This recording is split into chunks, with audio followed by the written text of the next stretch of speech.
A paz de Deus, irmãos. Hoje quero agradecer primeiro a Deus por essa oportunidade de compartilhar a obra que Ele fez na minha vida. Eu vi meu corpo ser consumido por uma doença de pele que os médicos não sabiam sequer nomear, uma dor que me tirava o sono e a esperança. Parecia que não havia saída, mas o Senhor tinha um plano para me provar que Ele é o Deus dos impossíveis. Será que a fé pode realmente mover montanhas quando a medicina falha completamente? Se essa obra falar com o teu coração, fica ouvindo até o fim. Minha vida até então era simples. Eu morava com minha família, meu esposo e meus filhos em uma casa alugada na periferia de nossa cidade. Não tínhamos luxos, mas Deus nunca nos desamparou. A gente se virava com o que tinha, sempre com a fé acesa no coração e frequentando a comum da congregação ali perto, onde encontrávamos paz e o sustento espiritual para os dias de luta. Os dias passavam entre o trabalho, a casa, os afazeres da família e as reuniões na casa de oração, e eu sentia que, apesar das dificuldades inerentes a qualquer vida, estava tudo sob o cuidado do Altíssimo. Era uma rotina abençoada, de provações miúdas e alegrias singelas, onde a maior preocupação era conseguir pagar o aluguel no fim do mês e garantir o sustento da mesa. Foi numa tarde de verão, com aquele calor pegajoso que fazia a pele suar, que tudo começou. Lembro-me de uma coceira insistente que começou nos meus braços. De início, pensei que fosse alguma picada de mosquito, ou talvez uma pequena alergia passageira ao sabão que eu tinha usado. Ignorei. Apliquei um creme qualquer e por alguns dias a pele parecia acalmar. Mas aquela pequena área vermelha logo se transformou em uma mancha, depois em várias, se espalhando como um fogo lento e invisível que se alastrava por todo o meu corpo. A coceira se tornou incontrolável, ardente, tirando-me a paz durante o dia e o sono à noite. Eu me virava na cama, sentindo minha pele queimar, e as marcas, antes discretas, começaram a se transformar em lesões visíveis, escamosas, que desfiguravam meus braços, minhas pernas e até meu rosto. A princípio, tentei disfarçar. Vestia blusas de manga longa mesmo no calor, calças compridas, tentava cobrir o rosto com maquiagem, mas a pele ferida não permitia. A dor física era constante, como se agulhas invisíveis me picassem sem cessar, mas a dor na alma era ainda maior. A vergonha de me mostrar, o medo do que as pessoas iriam pensar e a terrível incerteza do que estava acontecendo com o meu próprio corpo. Os dias de tranquilidade se foram, dando lugar a uma angústia profunda que não dava trégua. Meu esposo, coitado, tentava me consolar, mas eu via em seus olhos a mesma preocupação e impotência que sentia. Meus filhos, ainda pequenos, me olhavam com curiosidade e tristeza, e eu não queria que eles vissem a mãe que se desfazia aos poucos. Procurei o primeiro médico, depois o segundo, o terceiro. Foram tantos consultórios, tantos hospitais, tantas esperanças que se acendiam e se apagavam com cada novo diagnóstico incerto. Pode ser dermatite de contato, dizia um, receitando pomadas que só pioravam a situação. Talvez seja estresse, sugeria outro, oferecendo calmantes que não aliviavam nem a coceira nem a aflição. É um caso raro, precisamos investigar mais a fundo, concluía um terceiro, fazendo exames e biópsias que voltavam sempre com a mesma resposta. Não encontramos nada que justifique isso. Eu via os olhares confusos dos especialistas, os murmúrios entre eles e sentia meu coração apertar. Era como se meu corpo estivesse gritando uma dor que a medicina não sabia nomear, muito menos curar. E a cada porta de consultório que se fechava atrás de mim, a chama da esperança parecia diminuir um pouco mais. O que seria de mim, o que seria da minha família, se nem mesmo a ciência podia me ajudar? Só o Senhor conhecia a obra que Ele tinha reservado para mim. Eu me lembro da brisa que varria a varanda do nosso sítio ao entardecer, trazendo o cheiro doce da terra molhada pela chuva e o coachar dos sapos lá no brejo. Era nessa simplicidade que minha alma encontrava paz. Meu esposo, um homem de fé e de trabalho, e eu, lado a lado, testemunhávamos a cada dia a providência de Deus em nossas mãos, que plantavam e colhiam os frutos que alimentavam nossa família. Nossos filhos, pequenos ainda, corriam pelos campos, aprendendo desde cedo o valor da vida simples, do respeito à natureza e, acima de tudo, o temor ao nosso Criador. Aquele pedaço de chão era mais que nossa casa. Era o cenário onde a fé era vivida na prática, com suor, com gratidão, com cada semente lançada na esperança de um novo amanhã, sempre entregando a Deus o controle da colheita. Nossa vida espiritual era a âncora que nos mantinha firmes. Todos os domingos e quintas-feiras vestíamos nossa melhor roupa, mesmo que simples, e percorríamos o caminho de terra até a casa de oração mais próxima. O coração já palpitava de alegria ao ouvir a orquestra ensaiando os hinos, os primeiros acordes que anunciavam a chegada do culto oficial. Lá, junto à Irmandade, eu sentia a presença de Deus de uma forma tão palpável que qualquer cansaço do trabalho no campo se dissipava. Eu me esforçava para que meus filhos absorvessem cada palavra da palavra, cada conselho, cada ensinamento da doutrina da CCB, para que crescessem nos caminhos do Senhor. Em casa, à noite, antes de dormir, a oração em família era sagrada e a voz do meu esposo, elevando nossos pedidos a Deus, preenchia cada canto do nosso lar, trazendo uma serenidade que a nada se comparava. Era uma rotina abençoada, onde tudo parecia ter seu lugar e seu tempo, sob a misericórdia de Deus. Mas, como o agricultor atento percebe a mudança no vento antes da tempestade, uma pequena alteração começou a se manifestar. Começou com uma coceira sutil, quase imperceptível, na palma da minha mão direita. No início, eu nem dava atenção, atribuía a alguma planta que toquei na roça ou ao atrito constante com a enxada. Pensei, é só uma irritação boba, logo passa. Mas os dias viraram semanas e a coceira, em vez de sumir, teimava em se instalar. E o que era uma leve irritação se transformou em pequenas bolinhas, quase transparentes, que me faziam coçar sem parar, especialmente à noite, quando o silêncio da roça parecia amplificar cada incômodo. A princípio, era apenas um detalhe, um incômodo que eu escondia, sem querer preocupar meu esposo ou os irmãos.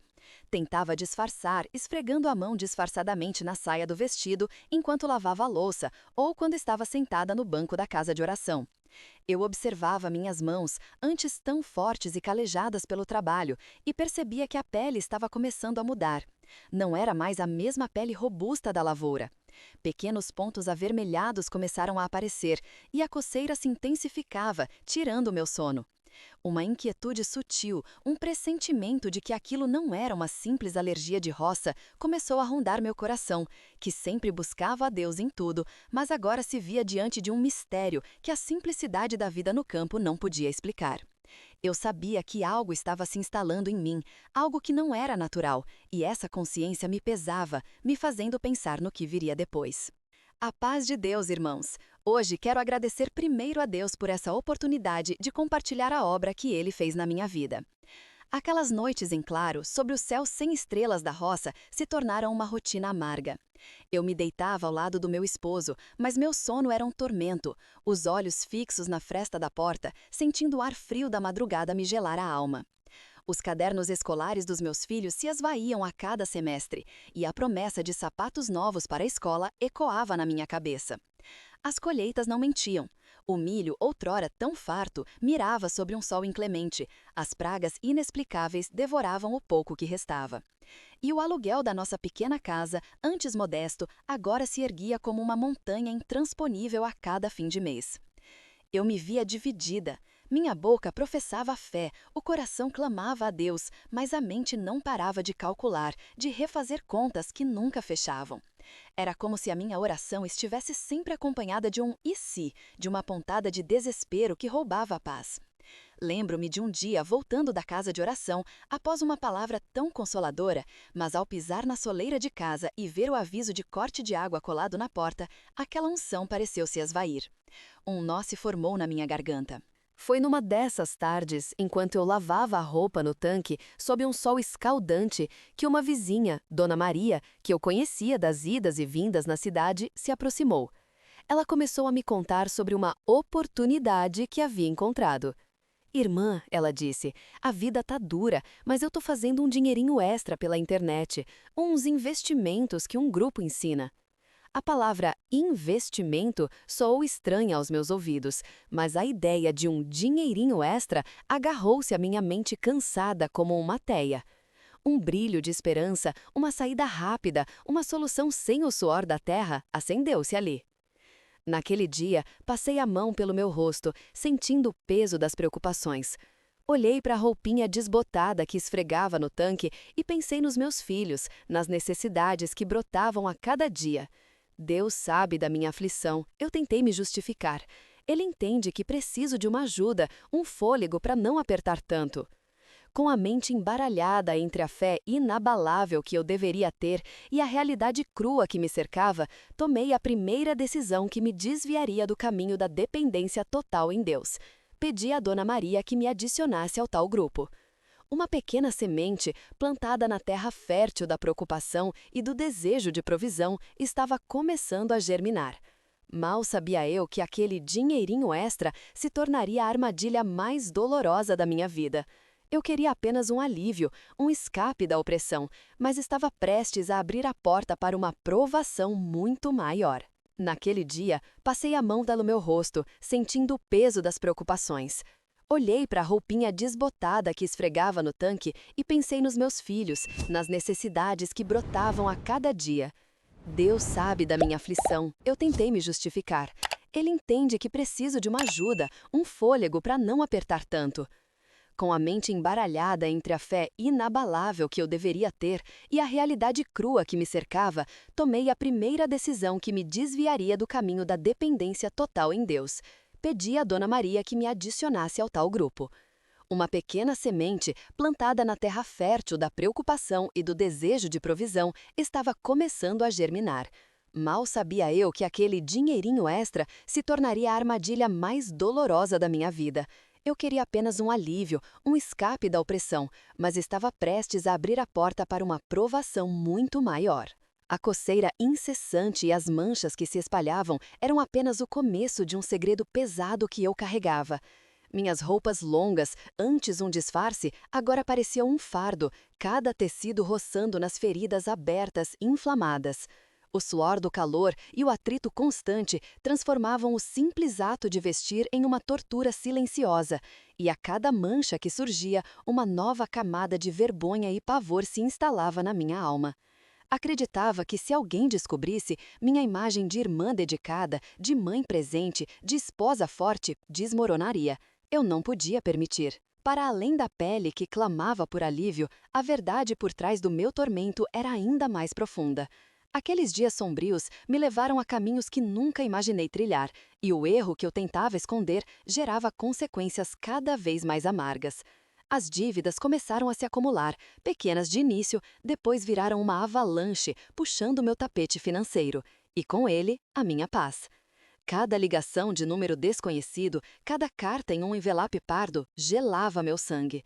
Para encobrir um buraco, eu cavava outro, enredando-me numa teia de pequenas mentiras que me sufocava, me roubando o sono. Minha mente, antes tranquila, tornou-se um campo de batalha, onde a culpa e o medo gorreavam sem trégua noite adentro. Eu tentava compensar essa turbulência interior, redobrando meu esforço nas obras da casa de oração. Cantava na orquestra com uma melodia dolorosa no peito, buscava auxiliar na obra da piedade, oferecia-me para visitar a irmandade enferma. Mas tudo era um simulacro. Cada louvor, cada oração, cada abraço fraterno parecia um peso sobre a minha consciência.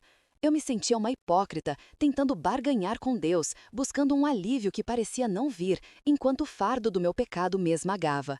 Meu temperamento mudou, eu me pegava irritada com os pequenos barulhos da casa, com a alegria inocente dos meus filhos, com as perguntas carinhosas do meu esposo. A cada momento, eu sentia que me afastava deles, não por querer, mas por não suportar que vissem a sombra que eu me tornara. A mocidade, com sua energia vibrante e fé genuína, parecia um espelho, mostrando a pureza que eu havia perdido e que me fazia querer correr para longe. A pele, enquanto isso, continuava a dar os sinais cruéis. A coceira, que antes era leve, agora me acordava de madrugada, fazendo-me arranhar-me até sangrar, em um desespero mudo para não acordar meu esposo. As feridas, que antes eram pontuais, haviam se unido, formando placas avermelhadas e escoriadas, que em alguns pontos supuravam. O cheiro, no começo imperceptível, agora começava a me atormentar. Eu me perguntava se alguém mais sentia, se meu esposo, ao me abraçar, percebia, e isso intensificava meu tormento. Eu me trancava no banheiro para chorar, para olhar meu corpo no espelho com repulsa e desespero. Só que o pior ainda não tinha aparecido. Naquela noite, enquanto eu tentava, sem sucesso, disfarçar mais uma ferida profunda que abria na minha perna, eu vi algo que me gelou o coração. A pele ao redor da ferida parecia se escurecer, como uma mancha viva que avançava sobre mim, um presságio de que algo muito mais grave estava por vir e eu não teria para onde correr. Eu vivia em um nevoeiro de dor. Cada dia era uma batalha contra a agonia das feridas abertas e o constrangimento que o cheiro trazia. As poucas moedas que restavam da roça mal davam para o básico, e cada consulta, cada exame caro, cada pomada que prometia um alívio que nunca vinha, era um pedaço da nossa vida que escorria pelos dedos. Meu esposo, com o rosto marcado pela preocupação, tentava se manter firme, mas eu via nos seus olhos o cansaço e a impotência. Eu me arrastava pela casa, a pele em carne viva, sentindo o peso da nossa situação se esmagar sobre nós. A esperança que eu ainda tentava em manter, mesmo que mínima, parecia querer se desfazer em pó. Certa manhã, enquanto eu tentava, com as mãos doloridas e trêmulas, amassar o pão, um barulho brusco na porta me fez sobressaltar. Não era o carteiro comum, mas alguém com um tom mais grave. Meu esposo foi atender. Eu o ouvia conversando com uma voz embargada e meu coração já apertava, como se adivinhasse. Ele voltou para a cozinha com um envelope pesado nas mãos, o papel timbrado com dizeres que eu já temia. As letras pretas e frias daquele documento pareciam congelar o ar ao nosso redor. Era uma notificação. Não tínhamos conseguido mais pagar o aluguel da nossa pequena casa, e o prazo final para a desocupação estava ali, em negrito, como uma sentença impiedosa. Ainda hoje, sinto o frio na barriga, a boca seca, a visão embaçada que me atingiu naquele instante. O pão que eu amassava caiu da minha mão, e a massa grudenta ficou ali, no chão, tão sem vida quanto eu me sentia. Olhei para o rosto do meu esposo, e ali, no fundo dos seus olhos, eu não vi raiva, não vi cobrança. Vi apenas uma dor muda, uma resignação profunda, misturada com uma ponta de desilusão. Não era uma desilusão comigo, eu sabia, mas com a vida, com a incapacidade de nos tirar daquele poço. Ele tentou dizer algo, mas a voz não saía. Apenas acenou com a cabeça, um gesto de que não havia mais nada a fazer. Senti um formigamento nas pontas dos dedos que subiu pelos braços até tomar conta do meu peito. Era a sensação de um nó sufocante. Minhas pernas fraquejaram e eu me encostei à parede fria, deslizando lentamente até o chão. A respiração se tornou arrastada, intercortada. Eu queria gritar, queria chorar, mas as lágrimas não vinham. Era um desespero tão denso, tão profundo, que parecia ter secado a fonte de qualquer alívio. Meu corpo tremia incontrolavelmente, um tremor que vinha de dentro, da alma dilacerada. As feridas na minha pele, que até então pareciam ser a maior dor, agora se misturavam com essa angústia de morte, essa certeza de que estávamos perdendo tudo. Eu me encolhi ali, no chão empoeirado da cozinha, sentindo o amargo daquela sentença humana, aquele aviso legal que selava o nosso destino. Não era só o lar físico que nos tiravam, era a última brasa de esperança que se apagava.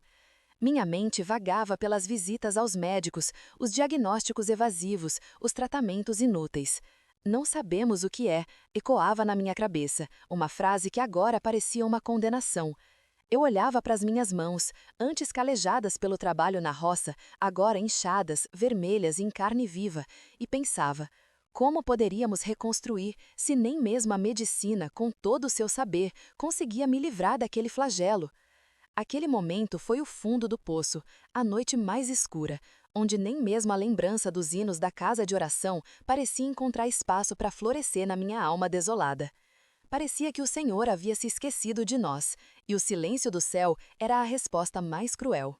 Naquele culto oficial, cada palavra que o irmão usava para pregar sobre Jó era como um bálsamo na minha alma. A palavra sobre o poder de Deus em operar milagres onde a medicina falha, aquela centelha de fé que se acendeu enquanto a orquestra tocava o hino 213, o nome de Jesus, e aquele calor estranho que me percorreu, não era só uma sensação. Era Deus me alcançando em minha miséria, me dizendo que eu não estava sozinha, que Ele estava ali. Eu voltei para casa naquela noite, ainda envolta na dor física, na coceira implacável, nas feridas gritantes da minha pele, mas algo havia mudado por dentro. O peso no meu peito, aquela angústia sufocante que me arrastava para o fundo do poço, aliviara um pouco. Era como se uma mão invisível me segurasse para que eu não afundasse de vez. Eu ainda olhava para as minhas mãos, para os meus braços, para cada mancha roxa, cada crosta, e a crua realidade da doença ainda me assombrava. As noites continuavam sendo uma batalha, com o lençol lixa contra a pele e o espelho um inimigo que devolvia a imagem de um sofrimento que eu não reconhecia mais. Porém, naquela mesma madrugada, depois de adormecer exausta de me coçar e orar, tive um sonho. Não era um sonho comum. Era vívido, real, impregnado de uma paz há muito tempo perdida. Eu me via na casa de oração, mas não a que eu frequentava. Parecia a casa de oração celestial dos ensinamentos. Tudo era luz e um coro de vozes angelicais entoava o hino 213 novamente, com uma melodia sublime atravessando a minha alma. Então, uma voz, suave como a brisa, murmurou em meu espírito: Filha, a tua fé te salvará, eu te curo. Eu acordei com um sobressalto, o coração disparado, não de pânico, mas de alegria inexplicável. A voz e o hino 213 ainda ressoavam. As feridas ainda estavam ali, visíveis, gritantes em meu corpo. A coceira, embora por alguns minutos branda, logo voltava furiosa. Mas já não era a mesma. Aquele sonho, a palavra do púlpito, o hino da orquestra, tudo se encaixava agora, como um quebra-cabeça divino. Deus não me desamparara. Ele me deu um refrigério, um sopro de vida em meio à morte que eu sentia. Aquela manhã, mesmo com a pele em carne viva, eu me levantei com uma força que não vinha de mim, mas de um lugar mais alto. Uma semente de fé, antes murcha, quase morta, agora brotava, prometendo florescer onde só havia deserto e desolação. O caminho era longo, eu sabia, mas não caminhava mais sozinha. Deus falara, e sua palavra é viva e eficaz. Ao cruzar o limiar da nossa casa naquela tarde, meu corpo parecia pesar uma tonelada, mas era a alma que estava verdadeiramente exausta. O suor frio escorria pelas minhas costas, não só pelo calor, mas pelo medo gelado em cada fibra do meu ser. Eu olhava para meu esposo, que me esperava com aquele olhar carinhoso que sempre me acalmava, e uma pontada aguda de culpa me rasgava por dentro. Como eu podia esconder dele o inferno que vivia? A vergonha era um manto pesado, mais densa que as feridas. Ele notou meu semblante abatido, mais ainda que o normal. O que foi, meu amor? Você parece pior, ele disse, com a voz embargada pela preocupação. Foi como se aquela simples pergunta abrisse as comportas de uma represa que eu segurava com todas as minhas forças. Não consegui mais. As palavras pareciam engasgar na minha garganta, mas os soluços vieram primeiro, incontroláveis, violentos. Caí nos braços dele, tremendo, e ali, entre lágrimas e gemidos, toda a minha fortaleza se desfez. Com a voz entrecortada, balbuciando, comecei a expor tudo o que estava guardado.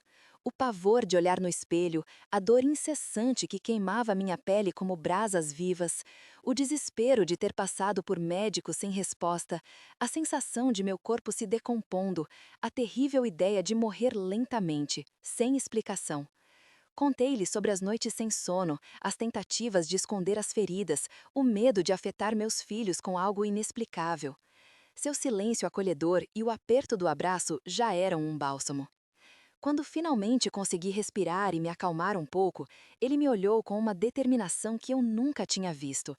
Deus não te abandonou, meu amor. Ele está conosco, ele disse. Eu vou ligar para o irmão ancião agora mesmo. Precisamos de oração. Precisamos entregar isso nas mãos de Deus, de verdade. E assim ele fez.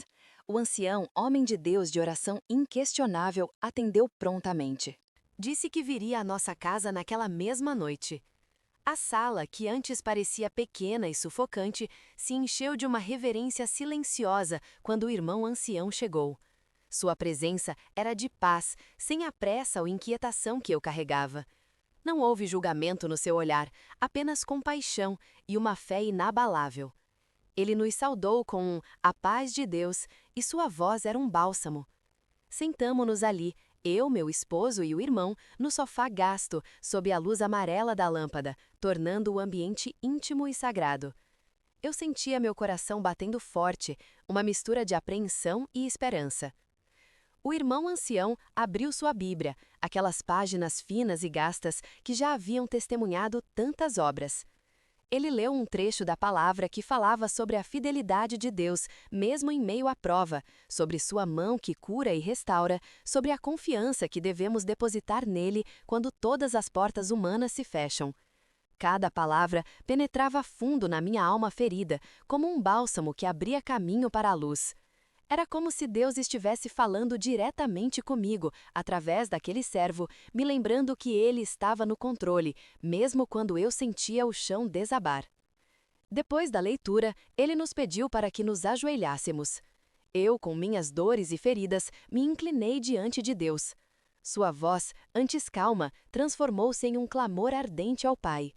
Ele pedia por misericórdia, cura e libertação da aflição que me consumia. Ele orava com fé tão pura, tão verdadeira, que eu sentia a presença de Deus preencher cada canto daquela sala, expulsando as sombras do medo e da desesperança. As palavras da oração eram um escudo contra o desespero, um rio de paz que fluía sobre a aridez da minha alma. Ao fim da oração, levantei-me. A minha pele ainda ardia, as feridas ainda estavam lá, visíveis e dolorosas. Mas algo dentro de mim havia mudado. Era como se um peso imenso tivesse sido tirado dos meus ombros. Eu sentia um alívio profundo, não físico ainda, mas na alma. Uma paz que o mundo não podia dar, uma entrega que me fazia sentir finalmente não mais sozinha na minha batalha. A confissão da minha fraqueza e a oração daquele homem de Deus haviam quebrado as correntes do meu segredo e aberto um caminho para a esperança. As semanas se seguiram e a casa de oração se tornou meu refúgio e sustento. Cada manhã eu notava uma pequena diferença. Um fio de pele nova, frágil e rosada, surgindo onde antes havia feridas abertas. Os lençóis, antes manchados, agora permaneciam mais limpos. Deus trabalhava em cada fibra do meu ser, não só no corpo, mas na alma, que, castigada pela vergonha, começava a respirar. A Irmandade não cessava de me cercar com amor. As irmãs vinham não só para orar, mas traziam cestas de alimentos, pão caseiro, um prato quente. Sentavam comigo, sem medo, e conversavam sobre os hinos e a palavra. Percebendo a imensa dificuldade financeira que a doença trouxe, os gastos eram enormes, algumas discretamente deixavam envelopes selados na mesa ou nas mãos dos meus filhos. Era a obra da piedade em ação, o amor de Cristo manifesto. Uma tarde, na casa de oração, uma irmã de idade me chamou. Entregou um envelope amassado dizendo: "Deus sabe de todas as coisas, minha filha. Não é muito, mas Ele te ama." Dentro, havia uma quantia que cobria exatamente as despesas daquele mês com as crianças e a escola. Não pedi, não comentei, mas Deus, em sua infinita misericórdia, usou aquela irmã para aliviar mais um peso. Foi a confirmação de que Ele cuidava de cada detalhe. A coceira, antes tortura incessante, diminuiu até se tornar uma lembrança distante. As manchas escuras pelo corpo foram clareando, dando lugar a uma pele que, embora com cicatrizes sutis, era minha novamente. Eu voltava a cuidar da horta, a preparar as refeições, a caminhar sem medo. A vida que parecia ter parado voltava a fluir, impulsionada pela fé e pelo amor da Irmandade. Os irmãos do ministério também não se esqueciam de mim. Em uma das visitas, o cooperador se assentou no meu banco da cozinha e leu Jó. "Ainda que ele me mate, nele esperarei." Eu sentia que cada palavra daquele servo, cada oração ali, era um remédio. E a medicina, que não encontrava nome para o meu mal, agora testemunhava a progressão de uma cura que só podia vir do alto. Era um milagre acontecendo em câmera lenta, um dia após o outro, cada melhora um grito silencioso da fidelidade de Deus. A paz de Deus, irmãos! Hoje quero agradecer primeiro a Deus por essa oportunidade de compartilhar a obra que Ele fez na minha vida. Meses se passaram desde aquele dia abençoado e a transformação na minha vida se tornou um milagre visível aos olhos de todos. Hoje, eu toco na minha pele e não há um único vestígio daquele flagelo que por tanto tempo me cobriu. Minha carne, que um dia esteve exposta e em chagas, está completamente regenerada, lisa e íntegra, como se nunca tivesse abrigado tamanha dor. É uma pele nova, um milagre que a medicina humana não pôde sequer explicar, mas que a palavra do Senhor operou com perfeição. Não sobrou uma cicatriz, nenhuma mancha, nada que conte a história daquele tormento, a não ser a gratidão profunda no meu coração. O meu retorno ao trabalho na roça foi um novo começo. Antes, o sol queimava e as vestes raspavam nas feridas abertas, tornando cada movimento uma agonia. Agora, eu me curvo sobre a terra com vigor renovado, com uma alegria que transborda, sentindo o sol beijar minha pele sã. A força que voltou ao meu corpo não é só física, é uma energia da alma, um contentamento em cada passo, em cada oração. Em nosso lar, a paz, que parecia ter sido roubada, nos foi restituída. Meus filhos, que me viram definhar e se esconder, hoje me abraçam sem receio, com o brilho da esperança renovada em seus olhos. Meu esposo, que por tantas noites compartilhou o leito de lágrimas, agora tem um semblante de alívio e louvor. Nossas conversas à mesa, antes carregadas de aflição, são repletas de risos e palavras de agradecimento. A comunhão voltou a reinar, edificada sobre o milagre que ele operou. As dificuldades financeiras trazidas pela doença também foram dissipadas pela mão providente do Senhor. Dívidas que nos tiravam o sono, dias de preocupação com o alimento, tudo isso ficou para trás. Com meu trabalho restaurado e a bênção do alto, conseguimos saldar o que devíamos. Hoje, com o nome limpo e a provisão diária, vemos sua bondade em todos os aspectos de nossa existência. Ah, irmãos, como é glorioso poder ir à casa de oração hoje! Não me escondo mais nos cantos, não uso mais roupas largas para ocultar feridas inexistentes. Eu posso levantar minhas mãos em oração, entoar os santos hinos com toda a força do meu ser, sem a dor, sem a vergonha. Posso sentir a verdadeira comunhão da irmandade, a liberdade de estar na presença de Deus. Aquele peso, aquela opressão na alma que me envolvia, se desfez completamente. O desespero daquele tempo me parece agora uma lembrança distante, um pesadelo do qual o Senhor me despertou com seu infinito amor. Meu corpo, que antes era uma tela de dor, hoje é um mapa da graça de Deus, um testemunho visível e irrefutável. Se esta obra falou ao teu coração, ou se você crê que Deus ainda opera obras tão grandiosas assim, guarda esta palavra no coração. Depois de tudo o que passei, de cada mancha que se desfez, de cada noite de agonia que se transformou em paz, eu compreendi que a nossa fé é testada para que a glória de Deus se manifeste. A voz humana dizia, não há mais o que fazer. Mas a voz de Deus que ressoava em cada hino, em cada oração na casa de oração e nas palavras do ministério, me dizia, eu sou o teu Deus, eu te sustento. Eu aprendi que o caminho do crente é garantido pela presença e pelo poder de um Deus que jamais falha. Minha fraqueza expôs a sua grandeza e minha enfermidade se tornou o púlpito onde ele pregou o seu amor e a sua fidelidade. Eu senti na minha própria pele que não há caso impossível para o nosso Senhor. Ele cuida de cada detalhe, de cada ferida, de cada lágrima e nos convida a lançar sobre ele toda a nossa ansiedade. Eu agradeço a Deus por cada um que ficou comigo até aqui, ouvindo este testemunho da sua infinita misericórdia. O meu coração transborda de gratidão ao Pai por ter me sustentado e me curado, mostrando que sua glória se aperfeiçoa na fraqueza. Que esta obra sirva de encorajamento para todos os irmãos e irmãs que enfrentam provações que parecem não ter fim. Nunca duvidem do poder da oração e da fidelidade de Deus, pois Ele prometeu estar conosco em todos os momentos, e suas promessas são fiéis e verdadeiras.